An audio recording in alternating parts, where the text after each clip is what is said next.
So let's stick with the Times for a minute, right?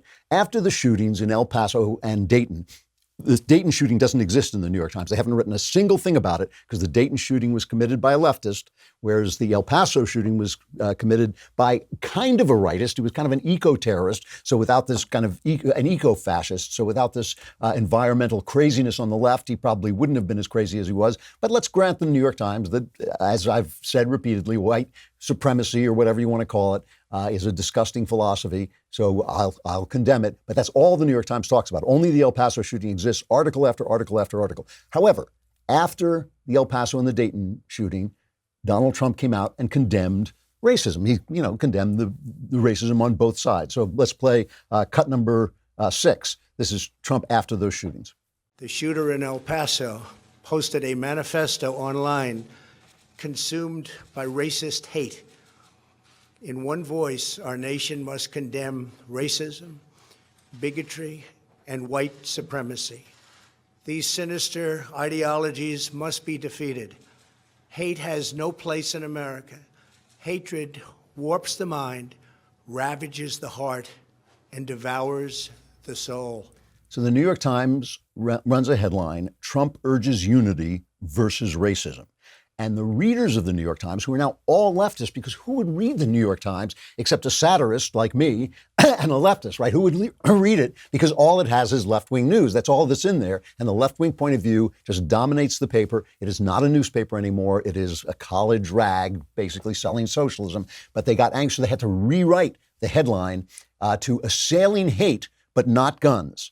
So we had to make sure that Donald Trump was somehow failing the obvious fact that the public should be disarmed. So that, what always gets me about this argument about the public should be disarmed? The reason we have the right to bear arms, right, is to fight the government. That's what it's there for. I mean, they talk about hunting, they talk about this. So they have these two arguments. One is that you don't need such powerful weapons.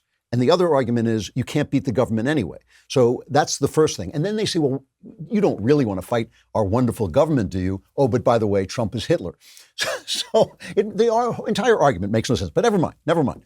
So they have this meeting. And at the same time, one of their minor editors and deputy Washington editor, Jonathan Weissman, is putting out some tweets that they interpreted as racist. They were just kind of dopey tweets saying that, some of these urban candidates in the Midwest don't actually represent the Midwest. You could understand what he was saying. But Roxane Gay, who is she's just this horrible, her description, she's a New York Times op-ed writer and other things, but her description is that she covers the intersections of identity and culture, tells you everything you need to know about her. So she starts attacking this guy on Twitter. He gets demoted. So they have to have, anyway, a crisis meeting. Dean Baguette, or whatever his name is, the New York Times editor, calls a crisis meeting, and the reporters, so-called reporters, are up in arms, right? And this is is it Baquet? I guess it's Baquet. Dean Baquet says, he comes out and he's apologizing for the fact that they had this headline and this guy was tweeting stuff and, oh my gosh, we're not being tough enough. And he says the problem is that the story we just spent 2 years covering was crap. It was nonsense, and now we're stuck on how to attack Trump. This is essentially what he says. I'm going to read you the transcript that was acquired by Slate. We built our newsroom to cover one story. He's talking about the Russian collusion story, and we did it truly well. Now we have to regret. I mean, they did it truly well. There was no story. If they had done it truly well, what they would have said is, oh, the Democrats arranged this illegal investigation into a political campaign. Then when they lost, they turned it into an investigation into Russian collusion. All of it, utter nonsense. And so that would have been covering it well. But instead, they pumped it up. They pumped up the Democrat point of view. And so that's what they call covering it well. And of course, they got 2 Pulitzers for it because that's what the Pulitzers are for. Here's a Pulitzer for promoting the Democrats. All right. So he says, we've covered it truly well. Now we have to regroup. Why? Because the story was a hoax, right? We have to shift resources and emphasis to take on a different story. And I'd love your help with that, This one is a story about what it means to be an American in 2019. He's deciding what the news is, right? This is what the guy is in a newsroom deciding what the news is going to be. He doesn't know what it's going to be tomorrow. It might be about Hong Kong, but it doesn't matter. It's about what it means to be an American in 2019. It's a story that requires deep investigation into people who peddle hatred, but it is also a story that requires imaginative use of all our muscles to write about race and class in a deeper way than we have in years. In the coming weeks, we'll be assigning some new people to politics who can offer different ways of looking at the world.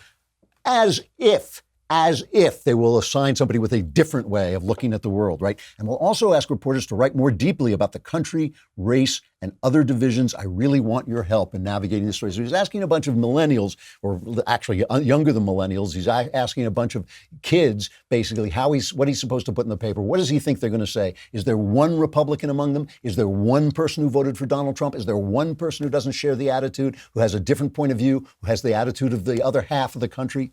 Forget about it. So this is Dean Baguette still talking. Chapter 1 of the story of Donald Trump, not only for our newsroom, but frankly for our readers, was, did Donald Trump have untoward relationships with the Russians, and was there obstruction of justice? No question about whether that's a valid story or not. Just that's what it was. That was the story. That was a really hard story, by the way. And let's not forget that we set ourselves up to cover that story. And I'm going to say it. We won 2 Pulitzer Prizes covering that story. And I think we covered that story better than anybody else. Almost as well as the Brothers Grimm covered Hansel and Gretel, which was also made up. All right.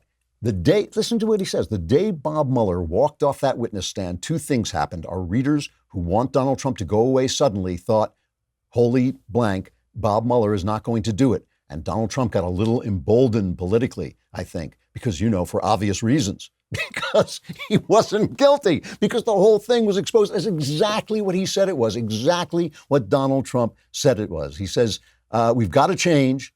We've got to change. I mean, the vision for the coverage for the next 2 years is what I talked about earlier. How do we cover a guy who makes these kinds of remarks? How do we cover it's so completely reactive. Trump defines their news coverage.